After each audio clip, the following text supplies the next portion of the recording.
RTV app వార్తల్ని క్షణాల్లో చదివే అవకాశం ఉంటుంది. ఒక న్యూస్ పేపర్, ఒక టెలివిజన్ ఛానల్ మీ చేతుల్లో ఎప్పుడు ఉంటాయి. ఈరోజు రాజమహేంద్రవరంలో గోదావరి నడిబొడ్డున ఉన్నటువంటి ప్రాంతంలో ఈరోజు సిద్ధం మహాసభనైతే రాజమహేంద్రవరమే కాదు రాజమండ్రి పార్లమెంట్ కూడా సిద్ధంగా ఉందంటూ ఈరోజు మా సిటీ సంబంధించినటువంటి మార్గాన్ని భారత్తో పాటు అలాగే పార్లమెంట్ వైసీపీ అభ్యర్థి ఎవరైతే గూడూరు శ్రీనివాస్ కూడా ఈరోజు సిద్ధం సభలో పాల్గొన్నారు. ఏ విధంగా జరిగిందో అడిగి తెలుసుకునే ప్రయత్నం చేద్దాం. సార్ చెప్పండి, ఈరోజు సిద్ధం మహాసభ రాజమండ్రి గోదావరి నడిబొడ్డున ఇక్కడ ఏ విధంగా జరిగిందని?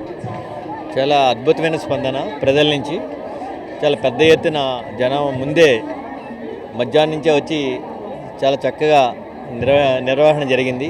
అదేవిధంగా ఇప్పుడు కూడా భోజనాలు ఏర్పాటు చేస్తాం. భోజనాలు తిని వెళ్ళమని అందరినీ రిక్వెస్ట్ చేస్తున్నాం. అద్భుతమైన స్పందన. మా నాయకులు స్టార్ క్యాంపెయినర్స్ ఇద్దరు వచ్చారు. వాళ్ళు పార్టీకి చేసిన సేవలు అమోఘం. ఒక క్రమశిక్షణగా సైనికుల్లా పనిచేశారు. ఇద్దరు మంత్రులైనా సరే సెకండ్ ట్రిప్లో మంత్రులు తీసేసినా కూడా ఎక్కడా కూడా తగ్గకుండా పార్టీకి అద్భుతమైన సేవలు అందిస్తున్న వ్యక్తులు పేరు నాని గారు, కొడాలి నాని గారు. అలాంటి అద్భుతమైన వ్యక్తులు ఈరోజు వచ్చి ఇక్కడికి ఈ సభలు ప్రజల్ని ఉత్తేజపరిచి మరొక్కసారి జగన్మోహన్ రెడ్డి గారు నెగ్గించుకోవాల్సిన ఆవశ్యకతను గురించి నొక్కి చెప్పారు. ప్రధానంగా మీరు రాజమండ్రి పార్లమెంటు పరిధిలో మొత్తం 7 నియోజకవర్గాల్లో మీరు ఏ విధంగా సిద్ధపడుతున్నారు ఎన్నికలకి?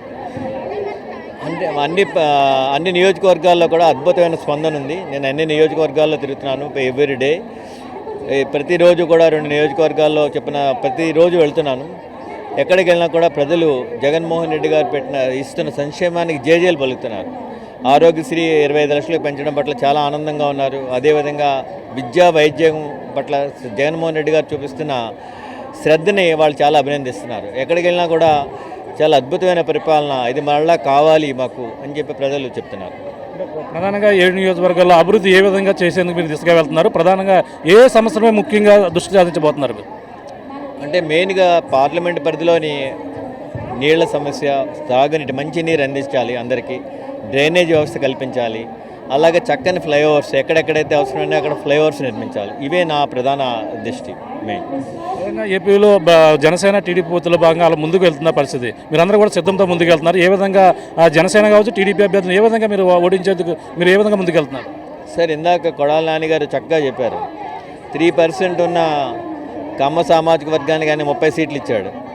20% ఉన్న కాపులకి 24 సీట్లు ఇచ్చాడు. అంటే ఎలా ఉంది అనేది మీరు బేరీజ్ చేసుకోండి. వాళ్ళిద్దరు కలుస్తారా అనేది మీకు అనిపిస్తుందా?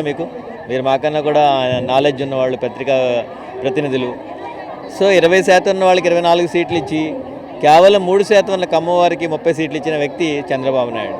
చంద్రబాబు నాయుడు గారు అటు పక్కన నాదెండ్లన్నీ ఇద్దరిని పెట్టుకుని మధ్యలో పవన్ కళ్యాణ్ నిలిపేస్తాడని చెప్పి అందరూ కూడా అనుకుంటున్నారు. జరిగేపోయేది కూడా అదే.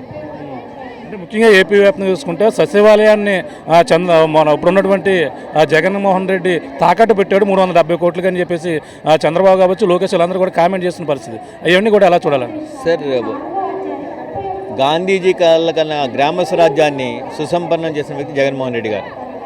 మీకు ఏ సమస్య ఉన్నా కూడా దగ్గరలోనే వెళ్ళి సెక్రటరియట్కి వెళ్ళి, మీరు రాజధానిలో ఎక్కువ అక్కర్లేదు, దగ్గరలోనే కట్టి ప్రతి సమస్యకి ఒక సెక్రటరీని పెట్టి గ్రామ స్వరాజ్యాన్ని సుసంపన్నం చేసిన వ్యక్తి జగన్మోహన్ రెడ్డి గారు. వాళ్ళు గతంలో ఏమీ చేయలేదు. వాళ్ళు ఏమీ చేయని వాళ్ళు ఏం చెప్తారు? వీడెదవా ఆడెదవా లేకపోతే అది పెట్టేశాడు. అబద్ధాలు, నోరు ఇప్పితే అబద్ధాలు. జగన్మోహన్ రెడ్డి గారు అనే వ్యక్తి నిజం. చంద్రబాబు నాయుడు, పవన్ ఒక అబద్ధం. పవన్ కళ్యాణ్ గారు ఇంకా ఆయన తెలివి తక్కువ అయినా ఆయన చేస్తున్న మోసాలను ఈయన ఇంకా గ్రహించలేట్లేదు. ప్రజలే గ్రహిస్తున్నారు. ఆ కాపు వర్గ సామాజిక వర్గం కూడా చంద్రబాబు నాయుడు అసహించుకుంటున్నా ఈయన ఇంకా తెలివి తేటలు ప్రదర్శించట్లేదు. ఈయనకి ఇంకా తెలివి రాలా, ఇంకా మేల్కోలేదు ఈయన. అది చాలా దురదృష్టకరం. అంటే ప్రధానంగా మీ 7 నియోజకవర్గాల్లో ఈ విధంగా రాజమండ్రిలో సిద్ధం సభ జరిగింది. మీ మిగతా పరిధిలో సిద్ధం సభలు ఏ విధంగా నిర్వహించబోతున్నారు? మీ ఆధ్వర్యంలో కావచ్చు, స్థానిక ఉన్న నాయకులతో కావచ్చు. అంటే రానున్న రోజుల్లో డేట్స్ ఇచ్చారు, షెడ్యూల్ వచ్చింది మాకు.